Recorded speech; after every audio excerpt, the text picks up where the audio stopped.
What's up, guys? It's Coach Grant with First Down Training, and today we're going to be breaking down 3 tips for wide receivers to run more explosive routes. So what we're going to be talking about is why you guys should snap down at the top of the break rather than beat the drum like so many wide receiver coaches say, how you guys can get more explosion off the line, and how you guys can make more explosive cuts at the top of the route. So I hope this video helps you guys out, but also, fellas, if you're a wide receiver and you want to come work with us this offseason, you want to come get some work with me and my staff of coaches, check out that very first link in the description below, you guys. We are traveling out to 6 states across the USA for 2-day-long quarterback and wide receiver training camps. So we're going to be coming out to Atlanta, Georgia, Columbus, Ohio, Chicago, Illinois, Dallas, Texas, Nashville, Tennessee, and Los Angeles, California. So if you guys are local to one of those areas or would like to travel out and work with us for 2 whole days, 8 hours of training total over the course of the weekend, check out that very first link in the description below. We'd love to have members of our YouTube community out to our camps and clinics. Let's get started. So first things first here with this route. So why should you snap down? What is a snap down? And that's one of the best things that I could tell you to get yourself more explosive at the top of the break. This right here is what we call snapping down, where you're snapping your body weight down, essentially, being violent with your hips and bringing your chin to your knee. Now, why do we need to do that? So at the top of the route, there's 3 phases of every route. If you guys are familiar with our channel, you know we talk about this a ton. You got the stem, you got the break point, which is either stopping on a dime or creating energy to shoot back to the ball, right? Those are the 3 things that combine with every single route, from a hitch route all the way to a post corner route or a comeback or whatever. It all remains the same. So when we're going up into a route, a lot of receiver coaches at this break point will teach, oh, you want to beat the drum. You want to chop your feet. You want to chop your hands. You want to take fast hands, fast feet to be able to change direction because that will bring you to balance and slow you down. I don't want to slow down at the top of the break. Yes, we want to slow down, but my mindset needs to be, I want to create energy at the top of the break. I want to create explosion to shoot myself out of the break and to stop on a dime. Now, beating the drum is fine if you're okay with running slower routes, because when you're running a route, that first phase, that phase 1 of the route is stem. I think anybody that's watched a receiver video of ours, anybody that knows a little bit about receiver knows that on every single route, you have to be selling what? You have to be selling vertical. So when you're selling vertical into a route, the only way that you can slow down at the last possible second, stopping on a dime, is by snapping down. So snapping down is when you take either your inside foot or your outside foot, it depends on the route, and you are trying to be as violent as you can. You want to shoot down. You want to pretend like somebody's got a string attached to your chin and they're pulling the string straight down. You're trying to bring your chin to your knee. That is how you guys can decelerate, bring yourself to energy, and drive out of the break. Getting low like this, like it's almost like, think of it like running a 40-yard dash. When you run a 40-yard dash, anybody that has ever ran one before, they tell guys not to, like, let's say the starting point is right here, not to stand up right off the break. Because when you stand straight up, you don't have any explosion and you're going to gas out for the last 10, 15 yards and your time's going to be slower. They say for that first 10 yards, they call it the drive phase. You want to be low and explosive so the last 30 yards, you could hit the finish line at top speed so you don't gas out. That's essentially what a route is. You want to be getting low as possible without sacrificing movement, and you want to be explosive with it because that will help you drive and get energy and acceleration out of the break. So when he snaps down here, he's snapping, the hips are dropping him down, chin goes to the knee, and we're in this low explosive position. That's how you guys can make explosive breaks, snapping down. When you snap down like that and you're dropping your hips violently, that is so much energy at the top of the route that if you had to run a dig, you'd be shooting out of it. If you had to run a comeback, you'd be shooting out. In this case, it's a curl, and he's able to get out of this thing fast and make a catch on that ball. So first tip for more explosive routes, make sure you are snapping down at the top of the break because that is how you decelerate when running full speed. If you beat the drum, if you get to this point and you start chopping your feet, chopping your hands, you're going to take forever at the top of the break. You're on your tippy toes, you're not creating energy, and you're not going to be able to drive back to that ball. So make sure we snap down to create that energy and get that explosive break at the top of my routes. Watch the thing again, full speed one more time. Great job selling that fade, selling that 9, and then snapping right down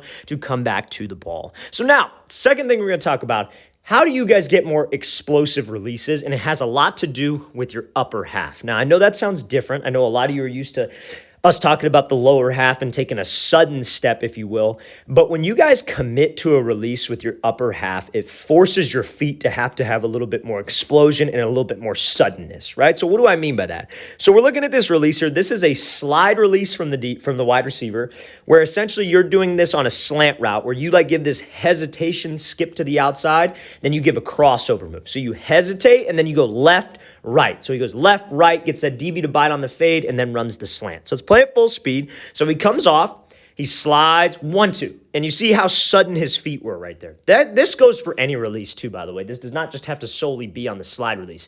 This could go for a crossover right away, a wide step, a diamond, whatever it is. So when he slides to the outside, right? The great part about this like little hesitation skip to the outside is a lot of DBs are taught, hey, whenever you see a receiver do this, you got to make sure that you're sitting to the inside and expecting a slant, right? But you see receivers like Davante Adams, Keenan Allen, when they come off the line, they'll hit this slide release, and then they'll just take off and go run a fade because that DB's sitting to the inside. He's guessing, and then all you got to do is slide, get his feet to stop, and then go.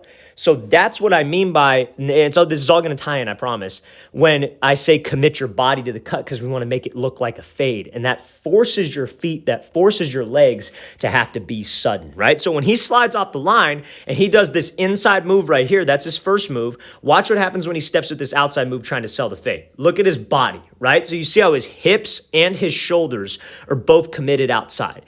This looks like a fade because that's what that DB's watching, right? Everything about this looks like he's running outside and he's just breaking off the inside foot like you see guys like Davante Adams do and Keenan Allen. It's all about setting up your routes. But to get that explosion, when you throw your hips and you throw your shoulders, you have to really focus on cutting off of that outside foot and being sudden and putting your cleats in the grass. Because if you don't do that with this foot, you're going to be weak with the cut, right? So if you throw your upper body, but this cut is not sudden and you're not trying to really strike the ground and cut, you're going to drift. You're going to take like 2-3 steps right here because you don't have the explosion to bring yourself to balance. So we have to focus on committing my hips and committing my shoulders with every release and shooting that foot in the grass to put the brakes on. Now, what a lot of guys will do, and the reason why I bring up the upper body, is they'll go up into a release, they'll give a little inside move, and then they're already getting out of the break with their body before their foot even hits the ground. So when that foot hits the ground, a lot of wide receivers have their hips and their shoulders turned this way because they're so anxious to get out of the route. They go 1-2 and they're trying to leave the route before they commit to the cut. You got to commit your hips and your shoulders to the cut, to sell it, but that will make it more explosive. When your hips and your shoulders are going this way and that foot is stepping outside of your frame, you lose all explosion and you lose all burst out of the cut. So you have to make sure that when you guys do any kind of crossover, any kind of move, your hips and your shoulders are going with the foot so we are in this balanced, explosive position off the line. So the second tip, fellas, trust me on this, to make your releases more explosive, you got to commit the upper half. Your body, your hips should be directly attached to your foot. Let's play this thing again, full speed one more time. Great job at this wide receiver slowing the tempo, hitting that 1-2, and being very explosive and sudden with his feet. So now, what is something that's going to help you guys get out of your breaks a little bit more explosively? And that is thinking about taking powerful steps. So we talked about in the very beginning a snapping down, right? So the snap down you could use, like the routes I like that for, like I like it for hitches. I like it for curls, comebacks. I like it for digs sometimes. And then obviously like whip routes. In this case, this is called like a T route. So it's the opposite of a whip. So a whip is you go here, 45, whip back out. A T route is where you go up, you run the 5-yard out, then you whip right back in. Okay. So now the thing about this route is to make any kind of change of direction, like yes, we want to snap down, but your steps after the snap down matter, and they have to be something I call powerful steps. Now, a lot of people don't know what this means. A lot of people do this incorrectly, but you don't want to take choppy steps. So let's play this thing full speed. So you see how he bursts up, runs the whip, drops, and you see it. I think we all can agree that's a very explosive movement right there, right? So I'll play it full speed one more time. He's here, snaps down. Now, the steps after that snap down is what makes or breaks a lot of wide receivers, because a lot of wide receivers can snap down. I truly believe that that is something that can be taught no matter what age you are, no matter how strong you are. I think every wide receiver can snap down. But are you getting low enough? And what happens after the snap down? Because what a lot of wide receivers can do is they'll snap down, right? I think this is the snap down that we're all talking about. I don't like his hand being up that high, by the way, but this is perfect with his lower body. So he snaps down.